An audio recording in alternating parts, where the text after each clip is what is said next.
Chamber of Commerce weekend. Hey, welcome everyone. Bright and early, beautiful Aspen day here. Thank you for getting up and piling down the coffee and staying alert for what we're going to have present to you here for the next hour or so, which is a terrific conversation on the power of play. My name is Tom Farrey, and I'm the director of the Sports and Society program here at Aspen, also an ESPN reporter. So I do a lot of thinking about this topic.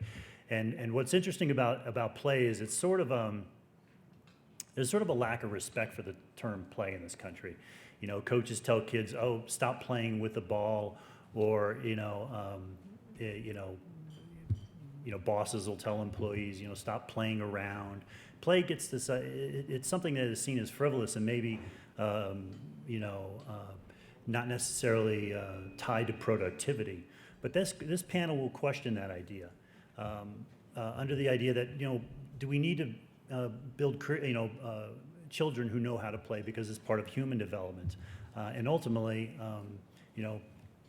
developing the nation, developing economies itself. We live in a world that requires innovation to propel our economy and the nation forward. So how do we make play a priority with children and adults as we move through the life cycle?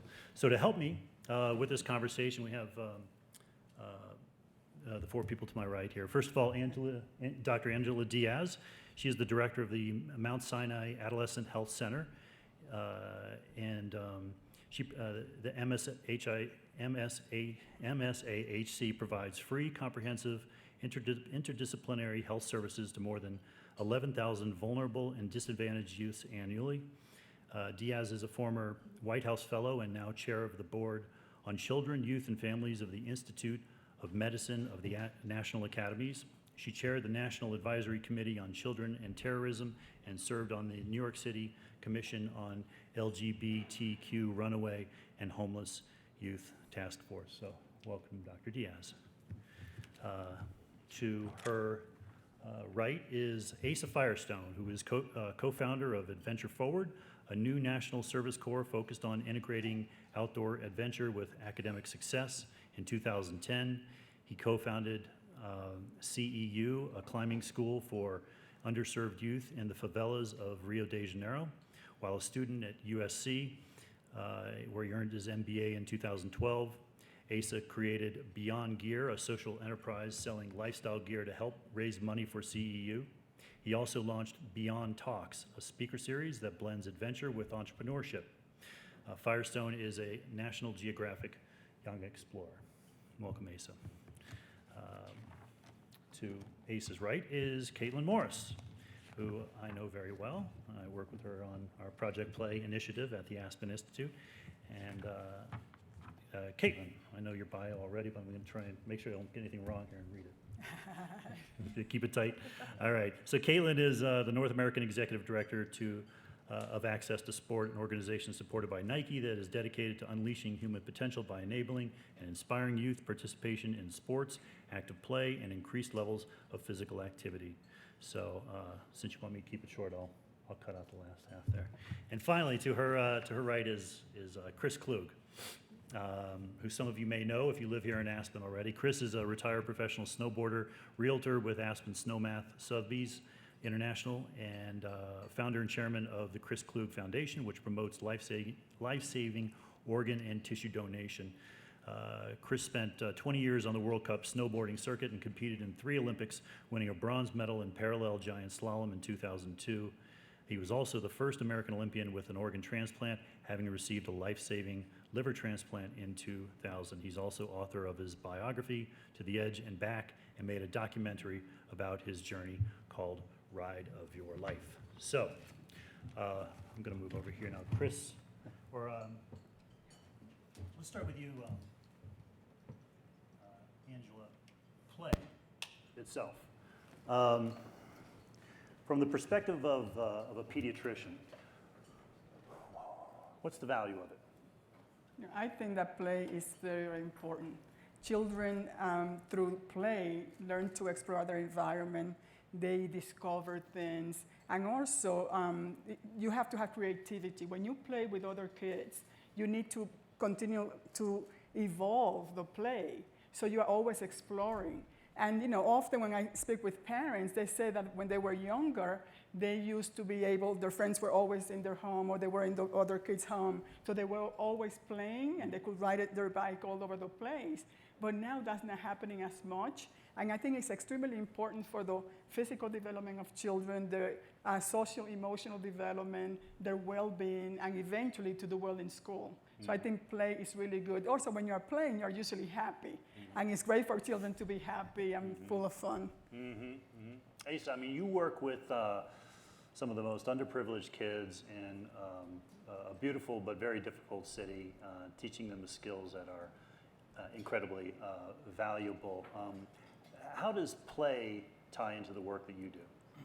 Well, personally, I've been a climber since I was a little kid, and I struggled with confidence growing up in high school, and climbing just bred confidence within me. And I just noticed that after I got to the top of a climb, whether that was a mountain here in Colorado, a 14er, or if it was the top of a rock climb, even in the gym, I just felt better about myself.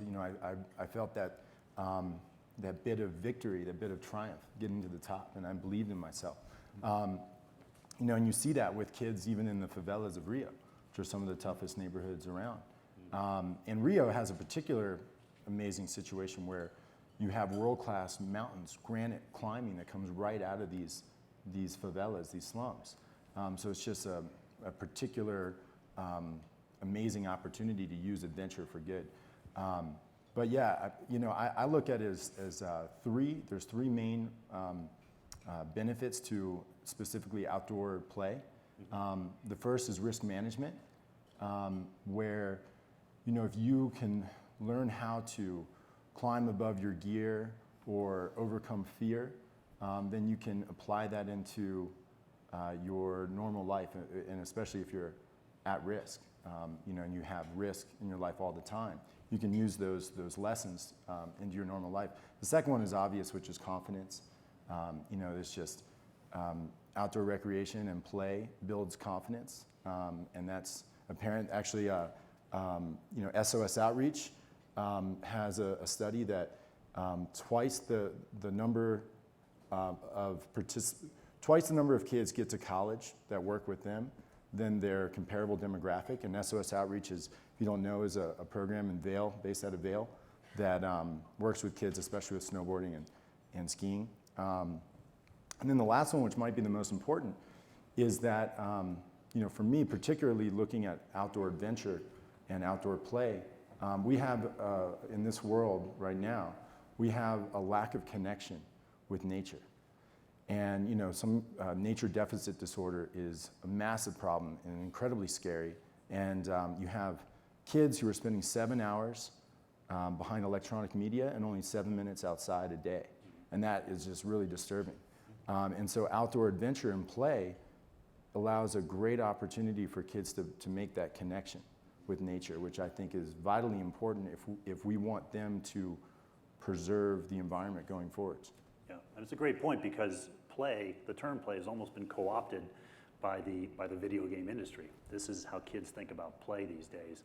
So we'll explore that idea further in terms of how we can steal it back and make it part of something other than electronic entertainment. Caitlin, how do you come at the topic of play, and where do you see its value? Gosh, well, it's funny just what you were saying about stealing it back, because the word play for us sort of represents a lexicon challenge. We believe that sport can't thrive against a backdrop of physical inactivity. But when we talk about the word sport, to be honest, a lot of people have a negative connotation around that, because their mind immediately goes to something competitive and exclusive. And so we went and did sort of insight studies with groups of 10-year-olds, asking them sort of, what did they like to do? Did they like to play? Did they like to exercise? Did they like to play sport? And exercise for them is something that is like broccoli and flossing. It's, it's repeated to them as something that they can parrot back to you that exercise is good for your heart, but it's not something that they're grooving to. Play, they love to play, and if they are a kid who's physically active, when you ask them to draw a picture of how they like to play, they may show themselves throwing a football or kicking a soccer ball. But for a lot of kids, more and more, if you ask them to draw play, they draw themselves playing a video game. And when you say describe sport, that's really cool, but it is far away and competitive. And so for us, we've got to take the word play back to have a much broader meaning around kids just running, jumping, and kicking their way to their greatest human potential. I mean, we agree completely with Angela that we were designed to move, and that it is an accrual of benefits that are cognitive, that they're physical, they're intellectual, they're social. And if we don't start in that critical window of those first 10 years of life to get people playing for life, we're really going to miss out. Now, Chris, and what's neat about your sport, snowboarding, is it's based upon a lot of experimentation and play and not being punished when something doesn't work out, right? Sure. Unlike your local youth soccer game, where you dribble the ball in front of the goal and you mess up and the other team scores and the parents and the coach scream at you, right? I mean, so what role is play played in the growth of these action sports, including snowboarding? Well, Tom, I have the unique perspective of having done something I love to do and playing professionally for the last 35 years. And now I've got to work a little bit, but I'm balancing being dad and working and still playing and pursuing my passions. But you hit it on the head. That's why I got into snowboarding. And what I love to do is being out there on the mountain, exploring the mountain with my friends and playing. And when I got started, it was back in the days of moon boots and a glorified shaped piece of plywood and lots of duct tape. But that's what it's all about, is going out with your friends and the camaraderie and like I said, exploring the mountain and together improving your skills. But I love to do it, and that's really what it was all about, no matter what level that I was at. Even at the highest level in 3 Winter Olympics and on the World Cup circuit, that's still what I love to do, and I always looked at it as play, even though for many years it was my livelihood. So now you run a foundation. You are a realtor. Have you seen transferable skills? I mean, the fact that you played within your sport, did it make you a better, executive and leader of an organization? Absolutely, and isn't sport a metaphor for life? That's really what it's all about, and we lose sight of that in the LeBron James-sized contracts. But I draw on the lessons that I learned in my athletic career every single day. There's so many parallels with elite athletics or sport at a really high level, or even at a recreational weekend warrior fun level. It was fun when I was competing at the highest level, but I draw on those lessons every single day. And I had an incredible education and an opportunity to travel the world for 25 years on my snowboard, racking up 2 million United miles and visiting almost every single ski resort in North America and the vast majority in Europe and South America and all over the world. And it was an incredible education to be able to do that. And we talked the other day a little bit in the sport as medicine, but the power of play really, when I went through my transplant experience almost 14 years ago, I went through that and being on death's doorstep one day and the next day getting a new lease on life and a second chance at life, I looked at racing my snowboard and that was icing on the cake. This is easy after what I've been through. And I was able to go out there and just play and have fun doing what I love to do again and being back in that environment, recognizing how fortunate that I was to be there. Mm-hmm. Caitlin, how do you assess the state of play today? Well, it's not in good state. In terms of how we assess it, I think one of the interesting challenges when we started this work at Nike was we were like, well, what are the basics? What's our baseline? How many people are moving and how much? And realizing that actually wasn't measured very well. So we actually commissioned original research with you in partnership with UNC that basically sort of said, in the US, we've cut our physical activity levels in half in about 2 generations. In China, they're on track to do it in 1, just as a reference point. And then when you try to measure it for children specifically, the data around children is really weak. We don't have the same levels of national surveillance that we'd like to see. But the American College of Sports Medicine did actually put out the first physical activity scorecard for children this April. We got a D-, people. It's not good. And I think, if anything, though, that's an opportunity for us because it really paints a stark picture and lets everyone know that this is an urgent, critical issue. So I would say the state of play is pretty poor. Good. Well, let's show a video that I think that you'll enjoy, and will articulate the challenge before us and the consequences if we don't turn around the state of play today.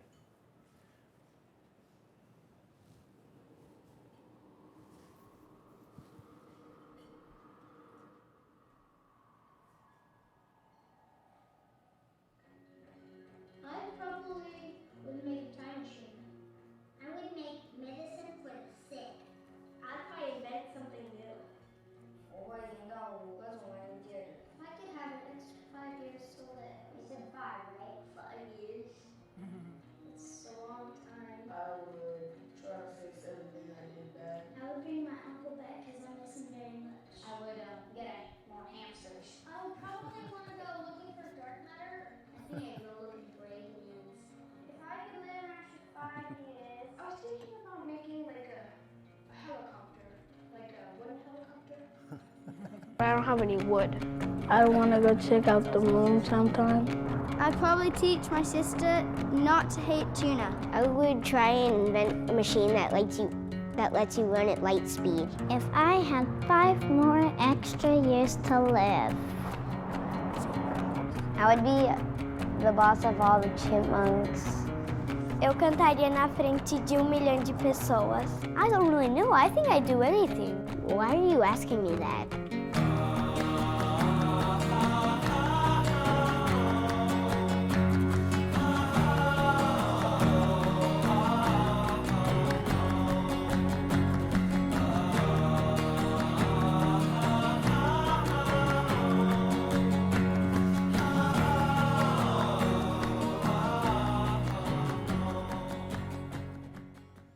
So Design to Move is it's an initiative that the American College of Sports Medicine has worked on. Nike, a number of academic bodies, 60 or 70 of them, contributed to this terrific document. Definitely would encourage you to read it. So there's a website for it. Caitlin has copies if you want hard copies of it. It's really a terrific resource that academic groups across the country have embraced. Angela, you work, we saw the faces of a number of kids here, but you work with real kids in New York, 11,000 adolescents.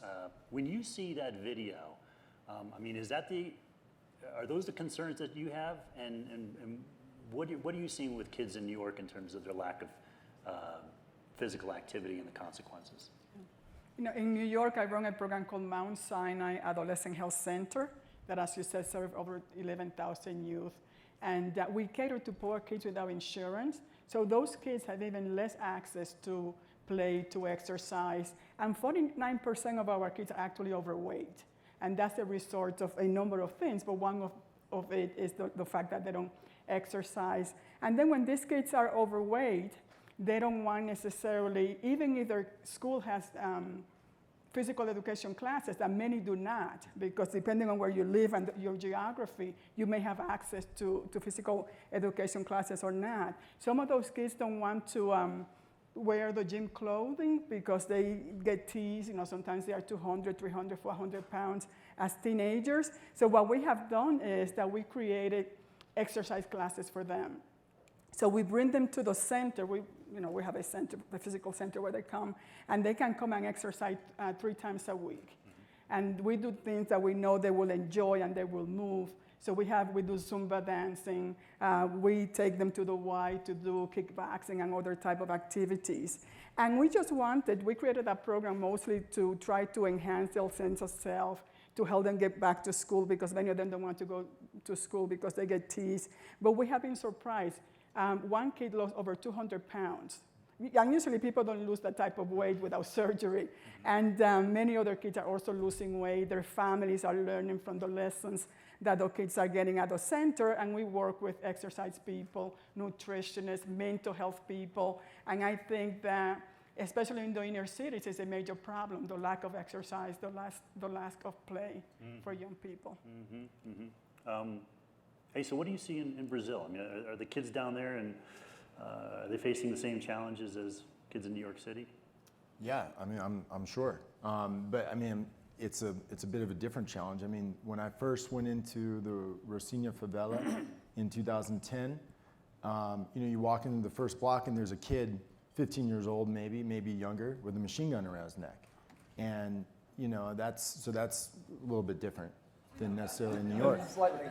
But and that's changing right Here now. it's a semi-automatic machine gun. Yeah. It's not an actual machine gun. Yeah. Well, I mean, in New York, you got a lot of big, violence issues and stuff like that all over the U.S. We have more guns than like any other country in the world, I'm sure.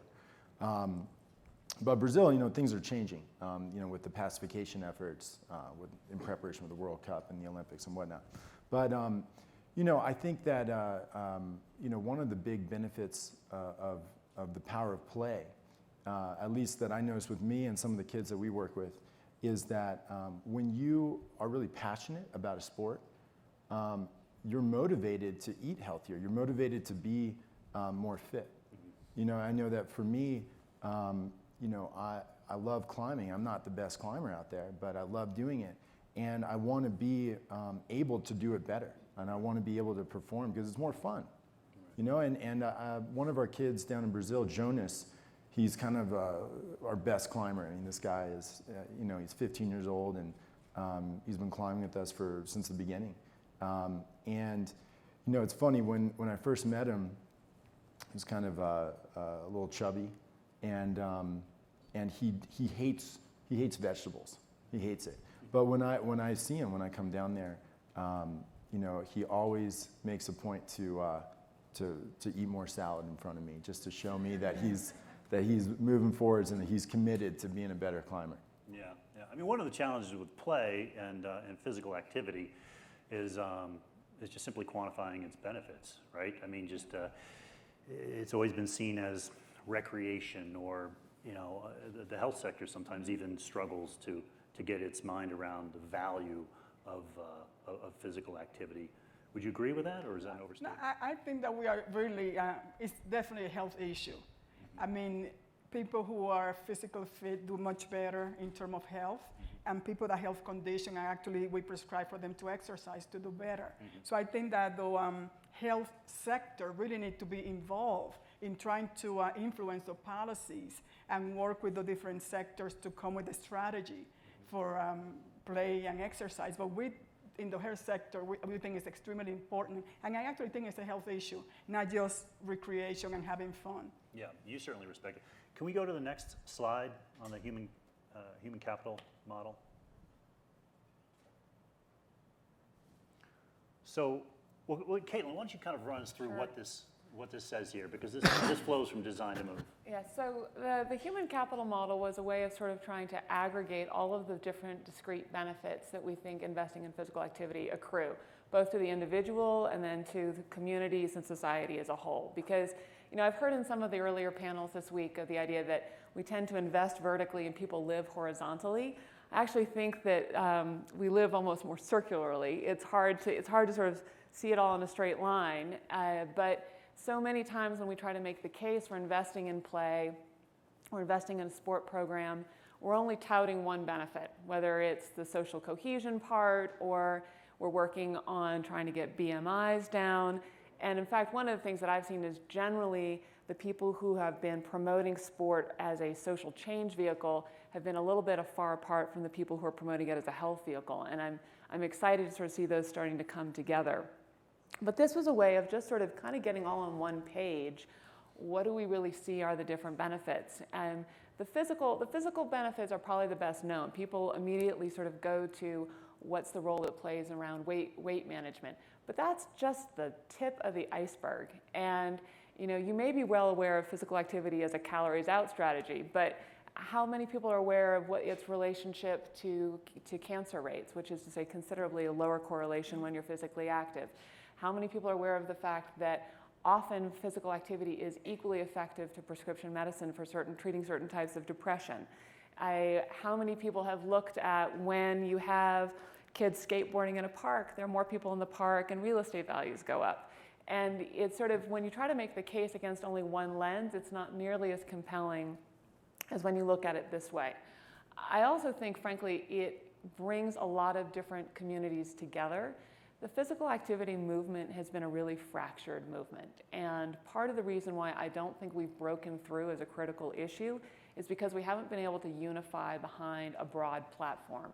And that's part of the power of being able to kind of collect all the benefits in one area. Mm-hmm. So Angela, and I wanted to jump back to you, Chris and Asa in a second, but as someone from the medical space, how many of your peers appreciate all of the benefits that are listed on the slide here? I'm not sure about my peers, but I think people are really starting to understand the social determinant of health. Mm-hmm. It's not just about biomedical. You know, whether it's the exercise, the social cohesion of the community, the connectedness between people, the class, everything is major contributors to the health status of the population.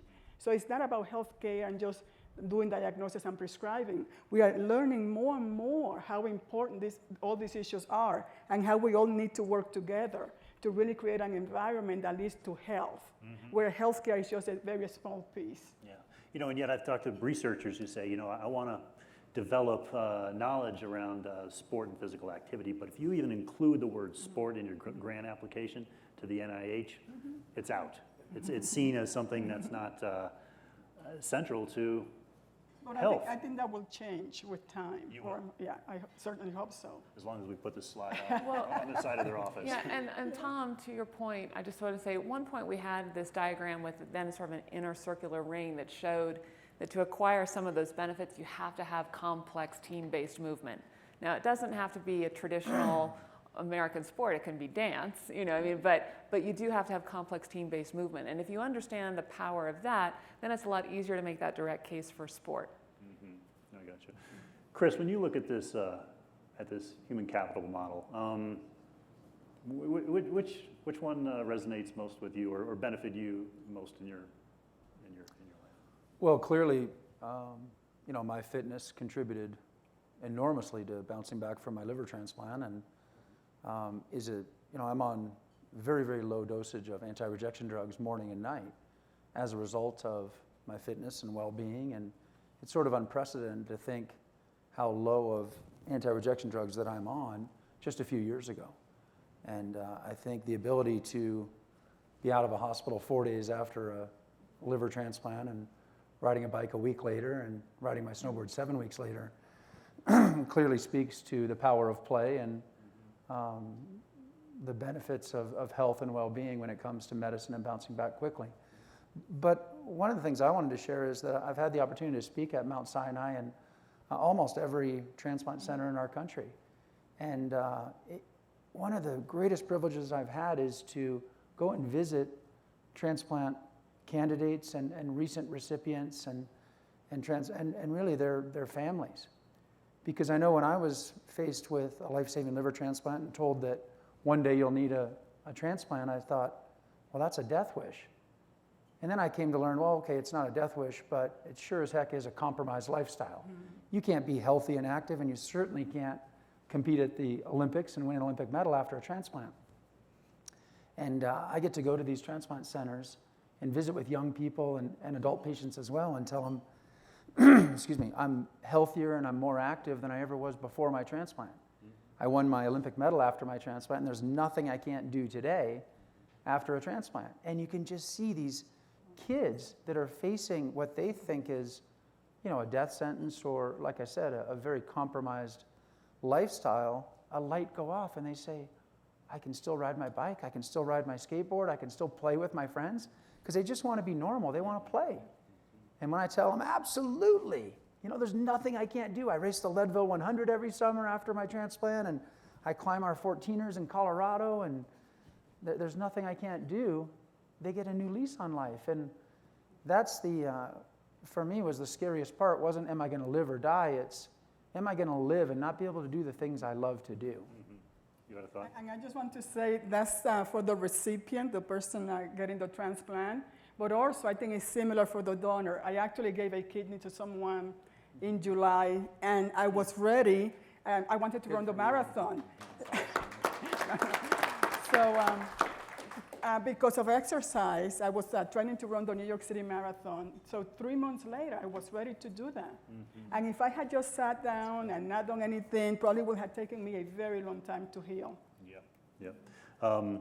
Asa, you know what's interesting? I mean, you've done a lot of work again in Brazil, and I know you're not an expert on the international scene, so I apologize if I'm asking you to speak out of your zone here. But give me your sense a little bit. I mean, do you think they appreciate the benefits in sports? Do they get this in places like Brazil better or worse than we get it here? Do you think? I mean, a lot of nations around the world have a ministry of sport or a ministry of health, a ministry of youth that really does incorporate sport into its health strategies. But I'm not Brazilian by blood, but from what I hear, they're kind of into soccer down there. So yeah, I think they love sports. Obviously, I mean their religion is soccer. But do you get support from when you're do you get support from health officials down there or who appreciates what you're trying to do? It's tough. Climbing is kind of a fringe sport anyways. Yeah. So it's definitely tough to go into a place like Brazil and try to get funding to get underserved, marginalized kids out rock climbing. So it's kind of a fringe thing. I mean, I feel like the only people who would even have thought of something like that would be, a guy from Boulder, Colorado, or Aspen. And I'm sitting there in Rio looking up these mountains, just chomping at the bits to go climb them. And then people are telling me, there's a drug war going on there. You probably shouldn't do that. And I was like, okay. But in a couple of years, I'm going to come back and I'm going to start making changes here. But no, I think that, again, I'm not Brazilian, but I think that places all over the world really respect sports. But Brazil and South America has a massive love affair with soccer. Yeah. And so I think that can translate to other sports. Yeah. And it's worth noting that the Brazilians are the best soccer players in the world, in part because they respect play. I mean, they're very creative with the ball. Yeah. Kids are playing in the street, they experiment. I mean, to get good at something, you have to try and fail 95 times before you get it right the 96th time. And it's certainly a culture that does put play at the center of what it's trying to do.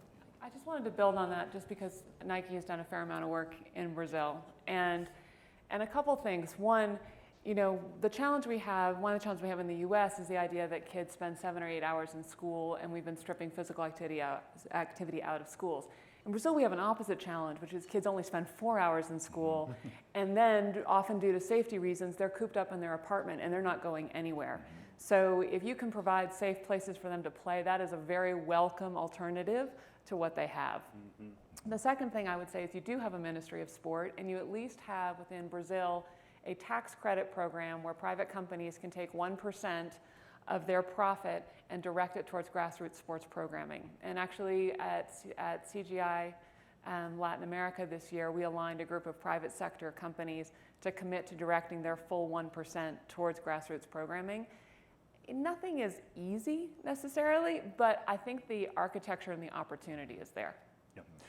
You raised a good point too, the idea of kids being in school. We've seen cuts to recess, we've seen cuts to PE here in the US and otherwise. Can we go to the next slide, please?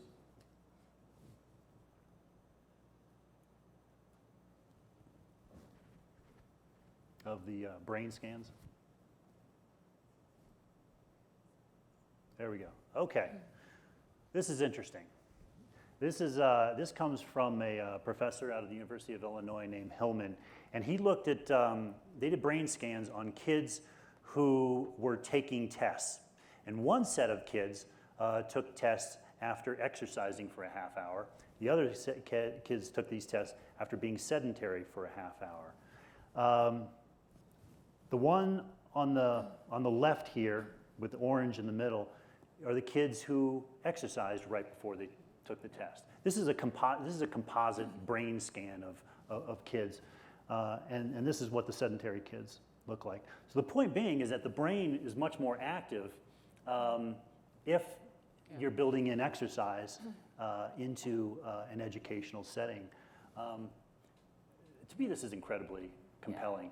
Yeah. How do we get to the point where the educational institutions in this country have not respected the idea that we need to keep kids active on a regular basis, that there's some value in developing kids academically, educationally, or otherwise. Anybody? Well, I will say, I think part of what happens is, when you're in an audience of talking to the converted, you feel like you've heard all the messages before. So, we say active kids do better, and I'm going to assume most of the heads will nod, yes, active kids do better. But we forget that actually most people haven't heard the message, or they haven't seen the data. And I think that's one of the things where one of the challenges we have is, in order to spread the message and break through, you have to be loud and you have to be consistent. I do think there are places where we can enter the conversation with educators. For example, there is an ongoing conversation around America's education system disproportionately affects boys. Why? Because boys seem to need to get up and move more. So if you know where to intersect educators and meet them with the concerns they have today, I think we have an opportunity to break through more effectively. Mm-hmm. Angela? I also think that the data is showing that exercise and play is actually helping with the cognitive development of the child, and they're able to behave in certain way and pay more attention to focus. So that's what teachers want. So we need to be communicating those things. Yeah. Also, the American College of Sport Medicine, they have come with basically 4 description of barriers to exercise. One of them is intrapersonal. It's whether the child sort of made the decision that they prefer to play video game or not, or that they are overweight, so they don't want to exercise because they will be teased. The other one is interpersonal. Are these kids coming from families that are active? Is that what they do as a family? They are physically, going around. And also, who are the peers of these kids? Are they the kids who are very, very active and participating in sports, or the kids who are doing more the video game and the computer game? The third one is institutional, and that's where the school come into play. For school, not to have available physical education classes for the kids that they have there every day, I just do not understand that from any perspective. And also sometimes the kids get so much school work that they don't have time then to participate in after-school activity, including exercise. And the other one is just environmental. Sometimes people live they're not in places created for them where they can play, or they live in places that are dangerous, so the parents don't want to let them out to play. So I think we need to look at all this multi-sector way and try to figure out how we create an environment where kids feel safe and parents feel safe, so that they can really go out there and play and exercise, and they will do better. Yeah, also just real quickly, I also think that in America, we have a misunderstanding. The vast majority of the population doesn't understand that there's a direct connection between body and mind. And I mean, that sounds like something from a yoga studio, but I really think that that slide just shows the evidence that the body and mind are so connected, and that culturally we Americans we kind of envision the smartest people out there being like the Stephen Hawkings, or somebody who's just a big brain, and not somebody who like Chris, who's a world-class Olympic medalist. And also, really smart. I'm trying. Tom, I wanted to, we just talked about the notion of trying to create an environment conducive to play. And I've always subscribed to the notion of living where others like to vacation. And, we truly are, when it comes to the idea of the power of play. We're all the 1%ers in here. Look where we are. And it's easy to get out in wilderness and to be active. This environment is so conducive to that. And I mean, this is one of the most active and healthy populations in the world right here in the Roaring Fork Valley. And why is the Aspen Institute, why did Walter Pepke, why did he create this here? And it is the notion of the synergy between mind, body, and the whole Aspen ideal. And so for all of us, it's easy to get out on the trail and explore Hunter Creek Valley and the White River National Forest here. And more likely, Aspenites and people that grew up in this kind of an environment are going to be healthier and more active. But I think it's, how do we, it's an access issue. How do we make more people able to experience this and to get out into nature. And I really commend my friend Mark Cole and what they're doing with Aspen Valley Ski and Snowboard Club. And Asa and I talked about that earlier. And the thousands of kids that benefit in a sport that really is pretty exclusive. It's expensive to ski and snowboard. Yep. And yet kids in this valley for $100 can get a ski pass and go skiing. And the underprivileged that can't afford that through Aspen Valley Ski and Snowboard Club in one of the more exclusive and affluent areas in our country are able to get out and participate in an amazing sport regardless of their economic background. And so the real question is for us it's all natural. We live here and it's not uncommon for me to do a little work on the gondola on the way up and snowboard down, on my lunch break. And it's so easy to do it, but how do we make that more accessible to others? Right. And do more programs like Aspen Valley Ski and Snowboard Club and what they're doing to make it accessible for those that can't afford it. And it's really easy if you're a person of influence in this country to say, what's the problem? I see a lot of kids playing sports in my community. My biggest problem is kids are being fed sports with a fire hose, too much, too soon, and so forth. But you're right, there's a real access issue. I mean, places like inner city Baltimore, inner city Detroit, Native American reservations. Really, still in this country, only 3 out of every 10 kids play team sports on a regular basis. Aspen is a great place. It's not. It's a bit of an anomaly here. Let me read a few statistics here for you because there are demographic trends that you spoke to as well. This is the mean age of entry into organized team sports. It's data that we produced through or reflected through Project Play, which is this initiative of our Sports and Society program. Boys enter sports at 6 years, 8 months. Girls, 7 years, 4 months. Caucasians, 6 years, 6 months. Hispanics, 8 years, 2 months. And African Americans, 7 years, 7 months. Kids from single parent homes enter sports 2 years later than kids from dual parent homes. In household income, kids from homes of $100,000 or more usually start sports right after their 6th birthday. For kids from homes of $35,000 or less, it's after their 8th year. So they start later, and then they're behind a lot of the other kids, and it's easier to kind of fall out of the system. So money really drives the early action here. I mean, how much of addressing the problems of our nation, frankly, at the end of the day, has to do with addressing these disparities that we see. Caitlin? Well, first from a broad statistics perspective, I want to sort of say, there's another insight that physical activity levels drop by 75% with U.S. children between the ages of 9 and 15. And my own personal hypothesis about this is that around the age of 8 or 9, the language of the playground translates from play to sport. And if you don't play sport, you just stop playing at all. And so the first question is really, how do we continue this opportunity for sport to be playful for a longer period of time so that more people stay engaged? And then after that, if we really all buy into that, we can be creative about the opportunities to line up resources to give kids those opportunities. And we need to redefine what sport is.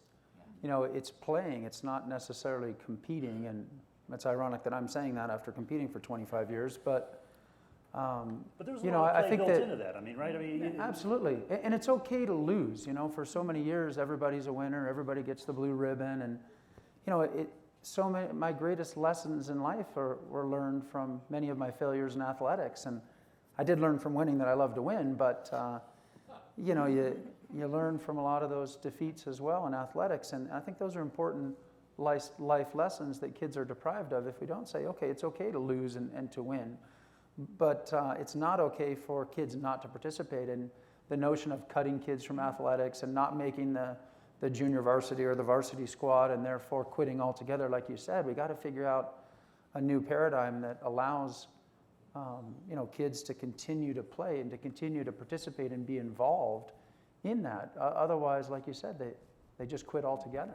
Right. I think it's important to address the disparities, whether it's based on gender, class, race, ethnicity. It's really, really important. And I think there is a role for the institutions. For example, you just look at zip code and you will see how much physical activity or organized sports those kids have access to. Therefore, I think that at least the schools where at least children are supposed to be in should then try to provide that experience for all kids so that everyone is inclusive.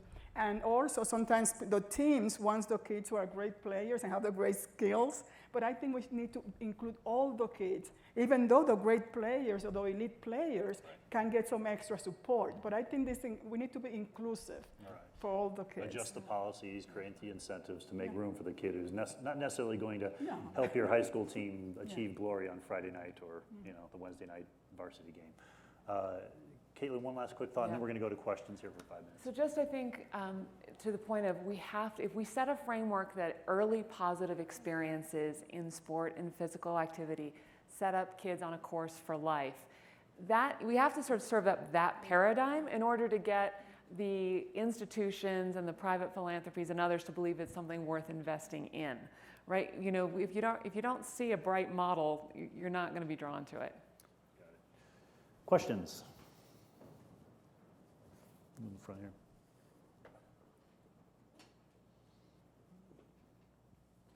Thanks to the panel for a fantastic presentation. I think next time, let's bring in our 10 and 11-year-old children and hear their perspective as well, quite seriously. I think it would give us real insights. A comment and a question on the brain-mind stuff and the role of the NIH. There is a real opportunity if we all work together to change this, and those interested in an initiative that we're pushing, please contact me through the Vitality Institute. My question, which is a little critical, is that when I look at the data, what I see is a really grim trend. I see increased sports viewership, people sitting on their bums, watching ESPN, going to watch things, and as it's going up, participation is going down. So I really think that it's the responsibility of the big leagues, as well as the big media outlets, to do substantially more to activate people, even if it means shutting down television for 10, 20 minutes and saying, we're closing down this program, you go outside and you can't activate your remote until you're shown that you've done your 20,000 steps or whatever it is. We can do it technologically. I'll share your observation. But how many of us cherish the moments when we can unhook and go for a hike up Smuggler or up the Ute Trail? And what's more annoying than hiking the Ute Trail with somebody with their earpiece and just blah, blah, blah, blah, blah, blah, blah. But it's so important to unhook, and we all value that when we can go camping and your cell phone doesn't work, or when you can go on a hike and unhook, and then when you go back, how much more productive are you? How much more focused are you? How much more creative are you? Because you just had a hike and you were able to just, focus on your thoughts and your successes and failures of that day and your goals and what you want to do. And it's so important. Yeah. And I agree. Everyone in the space, not just media institutions, but everyone who's in the sports space whose business depends on kids falling in love with sports, probably should play a role in making it as accessible to as many. I want to point out the difference between individual sports and team sports, and I think that they both have their roles. But I think that one of the nice aspects of individual sports is that you're competing against yourself. So climbing is kind of an individual sport. I mean, it depends on your situation, but you're not being forced out based on hyper competition, because you're competing against yourself. And if you're climbing a 5.5 and you get to the top, and you've never done that before, that's an incredibly triumphant, victorious moment. Whether or not you're Chris Sharma or not. Yeah. Let's go. Hi, thank you for your presentation. I really enjoyed the comments about physical activity in particular. I wanted to point out one thing. I'm an urban planner, and from my perspective, the lack of physical activity in our country in particular has a lot to do with the way we've developed our cities. So I want to ask a question about to what extent do we need to just make sure people can walk from home to school and home to work and to the grocery store? And to what extent does that need for physical activity have to be met through outdoor access and that is more intentional and kind of planned? So I'll just start, just because Design to Move sort of serves up the way that we break the physical and activity cycle is through two asks: those early positive experiences for children in sport and play, and that we integrate physical activity back into everyday life. And so I don't think you can do one or the other. You do have to do both. And in part, because frankly, you need parents and adults to have ways to be physically active all the time.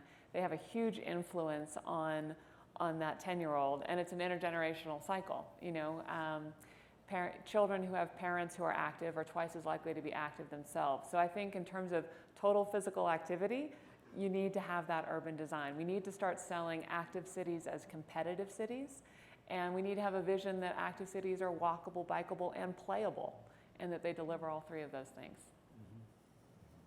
Also, I believe that access to green spaces is directly correlated with life expectancy, even in the lowest income demographic. Got it. We have time for maybe one or two more questions. And then we'll go to Mark here after her.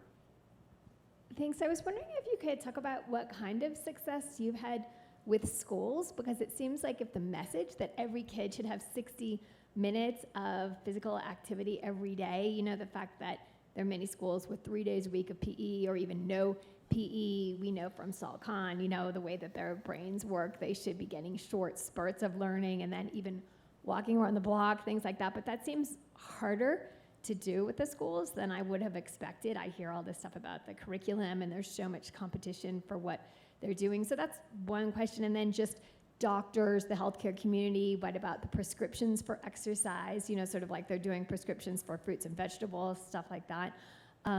And just the last thing, I would love to know, what is, Caitlin, I think you said something about we got a D- score. Like, we should all be spreading the word on that. So if you can tell us where that is so we can talk about it, it'd be great.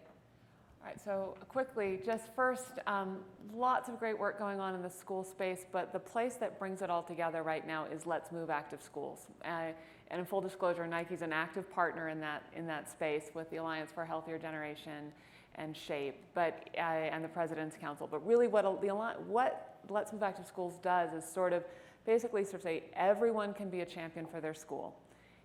It's not rocket science on how to make change at your school.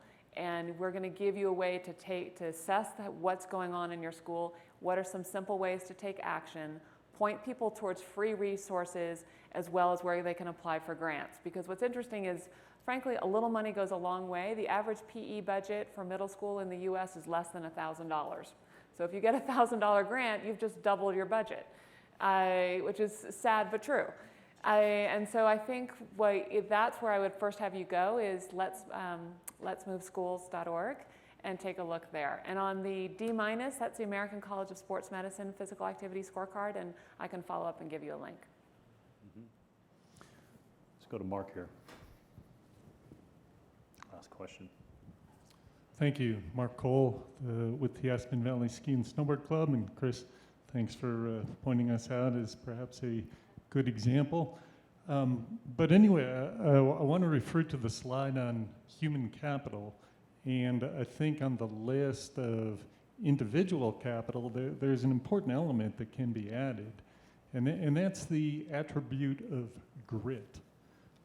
Angela Duckworth at the University of Pennsylvania and others have done research showing that grit is a better predictor of success in life than IQ score.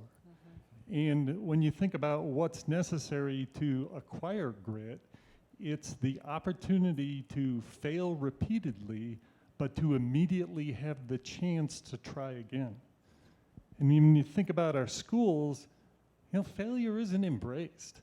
There's a stigma attached to giving the wrong answer in a class. But when you think about Asa, your sport of rock climbing, or Chris, your sport of snowboarding, you don't get to any level of competence without falling down. you know, without failing and In having. Asa's sport, you fall down one time and it's all over with, right? No, that's not the case. That But can I be get your true. point. That can be true. But there's sport climbing, which is exactly what you're talking about, which is very safe. And there's bolts in the rock, and it's designed to fall. You're designed to fall. You fall almost every time you go out, and when you don't fall, it's amazing. You know. Right. So play in your sports in particular are ideally suited for teaching grit. That's a great point, Paul. Yeah, and I think that just quickly goes back to Derek's point around having kids here. And what I would sort of say is, yeah, we have to place kids' needs at the heart of the experience. What you described about being able to fail over and try again repeatedly, that actually applies to video games. And that's part of the problem is they can have that experience there, and we need to figure out how we create that experience and opportunity in physical activity for kids. Well, I think we need to, I think we're out of time here. So thanks for our terrific panel. Wonderful, wonderful comments. Thanks. And if you want to learn more, you know, the Aspen Idea magazine, which is available all over campus. Maybe they put it in your rooms. I don't even know. There's the cover story is on this topic. It flows from an ESPN town hall. ESPN is a partner in Project Play, where we had President Clinton, Kobe Bryant, a number of the Nike athletes, Herschel Walker, come together, kids, and developed a lot of great insights about the issue of access in sports. So encourage you to go to that, check out the Project Play website, check out the American College of Sports website, Designed to Move. There are plenty of resources out there, so go get them. Thank you.